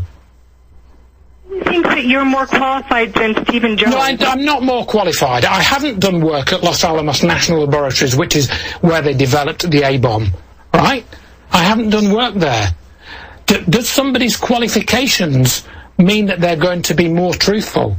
If I have a PhD in something, does that mean I'm going to be more truthful about something than if I don't have a PhD? Are you calling Stephen Jones a liar? Yes, I am calling him a liar. Well, you can go and read about that on my website if you care to look at the evidence of why I should make such a statement. Okay, folks, we're going to break. I think it's a good time for a break here. We'll be back Probably in 3 minutes. Welcome back. This is Deanna, and our guests today are Dr. Judy Wood. Her websites, drjudywood.com and wheredidthetowersgo.com. Dr. Wood's book is Where Did the Towers Go? The Evidence of Directed Free Energy Technology on 9/11. Our other guest is Andrew Johnson. His website is checktheevidence.com. All righty. We have Jimmy from Nevada. Jimmy, welcome. I had an important question for Dr. Wood, and I guess it can apply to Mr. Johnson as well. Are you guys Gentiles or Jews? I don't know how that has a bearing on anything. Sorry, you first, Dr. Wood. No, I just said, what does that have to do with the evidence? Does that mean the towers are still there? Or is it gone? I think your stammering says a multitude, though. Well, I like to talk about evidence, and this is a diversion away from the evidence. Remember, if you don't like the lie behind door number 1, they show you the lie behind door number 2, and then door number 3, and door number 4. Anything to distract you from turn around, look at the wide open field of evidence right behind you. And I see a distraction away from the wide open field of evidence. I agree with that, but I'd like to say for myself, caller, that I was brought up a Roman Catholic, and by the age of 14, I'd got bored of going to church, and I've since discovered an awful lot about the various branches of Christianity, which make me very uncomfortable. And I've also learned a lot about Zionism and all those types of things, but those particular things don't really have much of a bearing on most of what we've discussed tonight. Possibly it might come into the picture somewhere, for example, going back to our friend Dr. Stephen E. Jones, who's a Mormon, and you look, for example, at the Mormon religion and how it's borrowed a lot of symbolism from Freemasonry. I know bits and pieces about that, but I'm certainly no expert. But that's not really the subject of our conversation tonight. So, that's all I've got to say on the matter. All right, thank you, Jimmy. All right, let's go to Robert in Missouri. Robert? Greetings. I've watched this conflict with Dr. Woods. Wood. No S. Wood. Wood, yeah, Dr. Wood. I watched the conflict between the various camps in the 9/11 community about how this operation was carried out, and I'm open to your ideas, and I keep my mind open constantly, and it seems like this conflict about how the operation was carried out gets us so down into this minutia to where we don't look at the characters involved, the Larry Silversteins, the Ronald Lauders, the Dov Zockheims, and everybody else. I've read a lot of books on 9/11. I try to keep a wide macro vision about this operation. You had the head of the Mossad saying decades ago that those 2 buildings were going down, et cetera, and it just so happens the United States and the Israelis are the people at the forefront of the technology of which you speak, and so there's so much evidence of connections and characters and everything else that we get caught up in the minutia and we get into this infighting about how the operation was carried out, and then we lose sight. I've got a question for you. Thanks. I've got a question. Do you think those who planned 9/11 forgot to plan a cover-up? Oh, there's no way. There's so many people that were employed immediately, and I think this operation was planned for decades. And so why do you call it infighting? Why do you define something as infighting? How do you, in order something to be infighting, people have to have the same objective in mind. If people have mutually exclusive objectives, it's not infighting. Can I add something as well? Go ahead. Here. There are a couple of things I'd like to add to this, to what you're saying here, or sort of respond with. Firstly, the background of Dr. Wood and myself is primarily in the scientific realm. That's primarily what we're talking about, because that's what we're qualified to talk about. Our qualifications are different, but we have that much in common at least. So some of the figures to which you refer, we're well aware of those figures, such as the Larry Silversteins and the Rudy Giulianis and all these other characters. But if you wanted to go after those people, you're going to need to have some evidence about what their role exactly was. And that certainly isn't clear enough, I don't think, to say, for example, build a court case or any kind of legal action. Not that that would go anywhere, because we know that the court system is controlled by secret interests anyway when it comes to important matters, and you can look at the history of Dr. Wood's case to see that in motion. So, as I tried to explain earlier in the program, my understanding has been, and I think Dr. Wood would agree with me, that underpinning all this is energy. And everyone in the whole world needs energy, from the starving communities in Africa that have no clean drinking water to, the richest Saudi oil sheikhs who drive around in their 50 different Rolls Royces or 365 Rolls Royces, one for every day of the year, or whatever it is. They need energy too, and they use energy. And that is one of the areas that we all need. So all this talk about infighting and perhaps divisiveness, for example, we have Susan Lindauer coming onto our Facebook group that somebody has set up to talk about some of the things that I'm talking about tonight or this afternoon. And she said that me calling Richard Gage a liar was divisive. Well, of course it's divisive, because if you want the truth and you've got a liar in your midst, that's going to be divisive, isn't it? So what alternative do we have when we've got these liars actually saying, for example, like Dr. Wood doesn't talk about thermite, she doesn't talk about bombs in her book. You can look at the contents page and see that that's listed, and I have a copy of a check written that's signed by Richard Gage, which was payment for the Where Did the Towers Go book. And he's going around on public tours claiming that Dr. Wood doesn't talk about thermite in her book. You know, that's why. Can I respond? Here's the thing. I think everybody in the whole movement says that it's a false flag. You agree it's a false flag attack, don't you?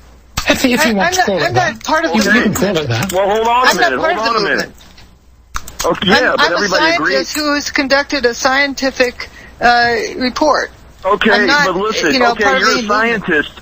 Okay, you're a scientist. That means you're a smart person. So that means you can't look into the other aspects of the thing, the circumstantial evidence, the research that other people do. You're a smart woman, so you just want to stay into your little world, and you don't want to go off and find out more about who did it. That seems like a cop-out to me. Oh, I have. I've done more than any other person has. I filed a federal case. Great. I filed a federal case, and only like 5 people supported it.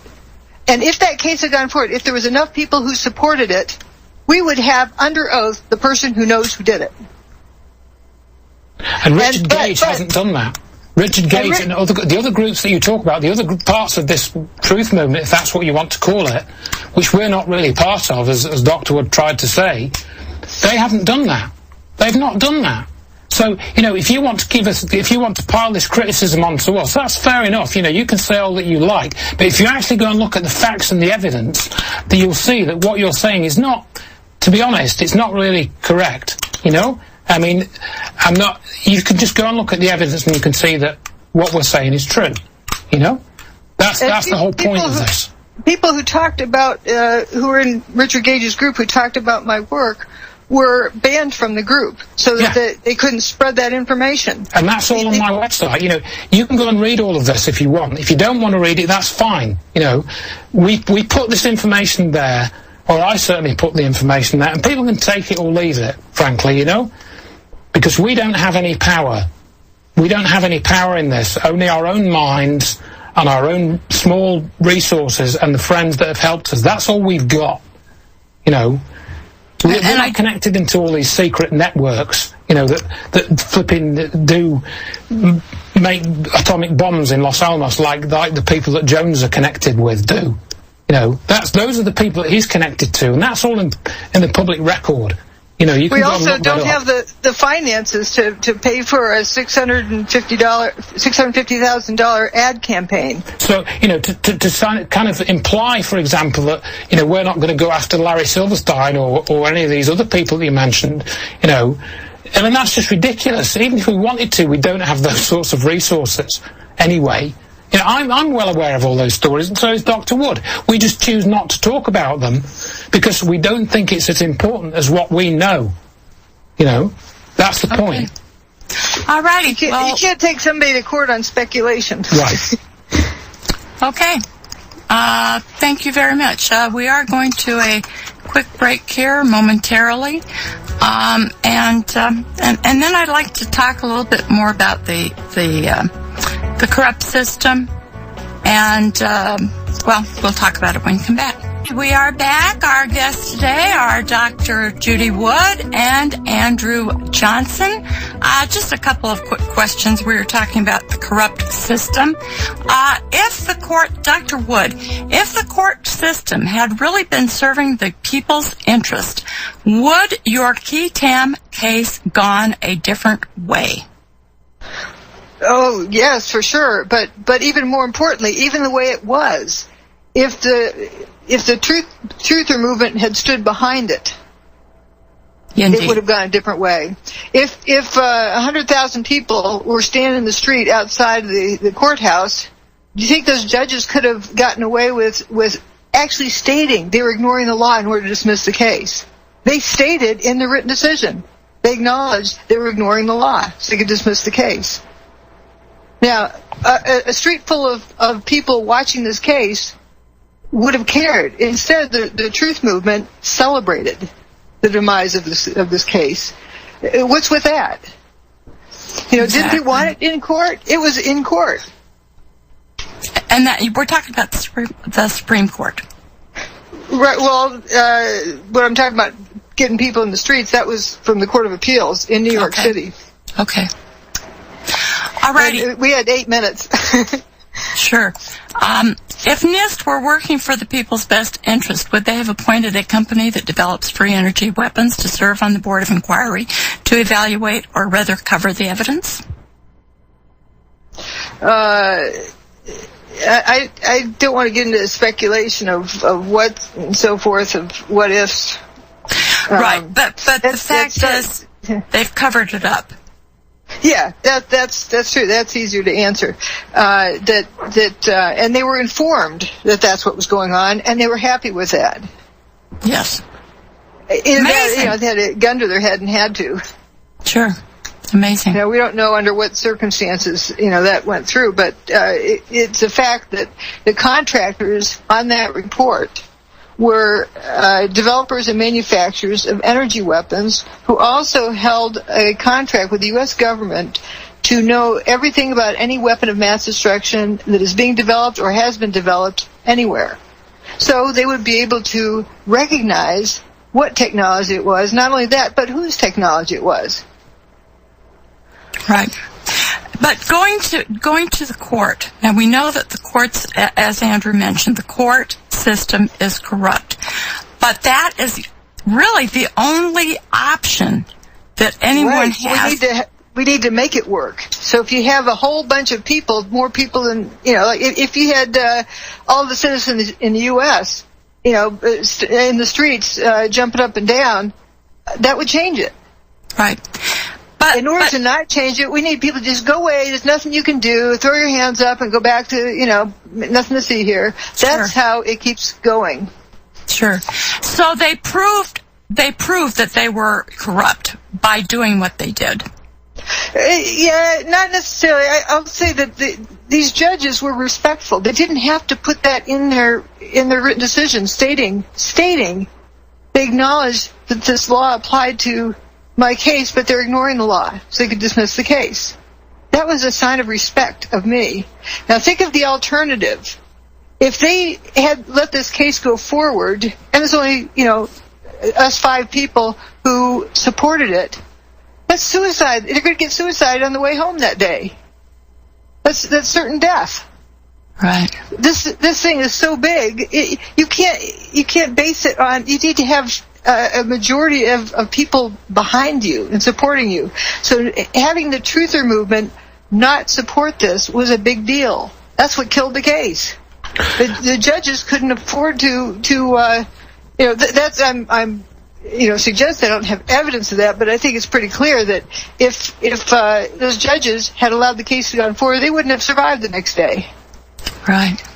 I think, these judges obviously are intelligent people, and they know, I think probably most of them know how the system works. And there are probably a few of them that are not corrupted, but they know how the system works, and they know when they've got to keep the head down, and maybe just kind of go along to get along more than they should really in terms of their oath and everything. And you look at what you're up against, which is some groups which are connected to the military-industrial complex. These are the hugely powerful groups, the most powerful on the planet. They've got, armies, they've got weaponry, and this sort of thing, and connections into that. These are the people that develop these weapons of mass destruction, that are behind all of this. How are you going to actually reason with them and get them to admit their role, such as it was, in the destruction of the World Trade Center? Are they ever going to admit that publicly? Of course they're not. Of course they're not. And some people have said to us, oh, you were naive with that court case. Well, no, we weren't. You know, we did what we could do. If you don't support a system, then you're part of its demise. Yeah. So you have to take whatever opportunities you can to do something, which was what was done. And if the so-called truth movement were actually trying to prove you wrong, this would have been the best way to do it. Would be to support what you were doing, and then they could say, "See, she was wrong." But the fact that they didn't support you indicates, well, some interesting things. It does. Absolutely it does. You know, and the fact that they've tried to, some of the groups have tried to sort of suggest that they were going to start a court case, or it was about to be done, and it's not actually been done yet, at least not, well, in fact, I don't think it has been done, not even in any real form. You know, there's been one other case, which was April Gallup's case, but that was dismissed with prejudice, I think, wasn't it? Right, because it was all about theories of what happened to the towers. It had nothing to do with the case in hand, which was the airplane at the Pentagon. Right, or the explosion. That George Bush put thermite in the towers. That's what they entered in their thing, which has nothing to do with it. And the reason why they were also sanctioned is because they appealed it and were calling the judges some bad names. It's like they're begging to be sanctioned. Yes. And there's another case too. It was about the guy not paying his TV license. Yeah, that was in the UK. There was this guy in the UK, I briefly mentioned that case, and he basically had not paid his television license fee, which is a legal requirement here, and you can get fined if you don't pay it. And he chose to fight the case in court, and his defence was that he wasn't paying his TV licence because that went to the BBC, you know, the British Broadcasting Corporation, and they because they hadn't broadcast truthful information about 9/11, they were supporting terrorism. So you don't want to pay money to an organisation supporting terrorism, and that was your electric bill either, because it powers the TV. You know, I suppose so. But you know, so that was the basis on which he thought he defended his case. And then guess who he called in for his witness? He called in Niels Harrit, who is the prominent Danish chemist who talks about thermite being put in the towers. Yeah, I wrote to this guy who was called Tony Rook, and I told him about Dr. Wood's court case and, you know, the significance of it. Never heard back from the guy. So in other words, this cover-up is international. And again, I've written a whole article about this, how it happened in the UK, and there was another guy involved with this called Ian Henschel, who publicly, who said to me in email... No evidence of 9/11 was allowed in the case. Correct. No evidence because it was about whether or not, did you pay your fee or not, yes or no? But Ian Henschel, who runs this site called Reinvestigate 9/11 in the UK, he wrote to me an email that I, Andrew Johnson, was the biggest single cause, personally, the biggest single cause of the collapse of the UK 9/11 truth movement. I got that in an email from him, and that's on my website. Wow, you're powerful. Yeah, that was after, you know, I wrote to Tony Rook about this, it was around the time I wrote to Tony Rook about this TV license case that I referred to. So, you know, this is how the cover-up works. It's quite subtle at times. And you know, going back to the lady that called in, Nancy from Texas, you know, what exactly was she trying to say? You know, what were her affiliations? Why did she seem so upset about this Stephen E. Jones? Is she a friend of his or a student or something? You know, she didn't really say. Sure. I mean, I would just want to, you know, without being accusatory, well, I probably wouldn't call in and ask that question, actually. I would just one thing I would like to say is that, you know, I've never talked about ray beams from outer space. Why has Stephen Jones conveyed that and spread it so far? And that's what really gets in the way of people looking at my book. That seems to be a lie. Yep, It is a lie. Yes. All righty. Well, thank you so much, very, very much, Dr. Wood and Andrew Johnson. Thank you for being on the program today. Thank you so much for having us. All righty. Bye-bye. Bye. And bye-bye, listeners. Thank you for joining me today, and we'll talk with you next Sunday. And you could join me tomorrow. Take care. Thanks so much. Bye-bye.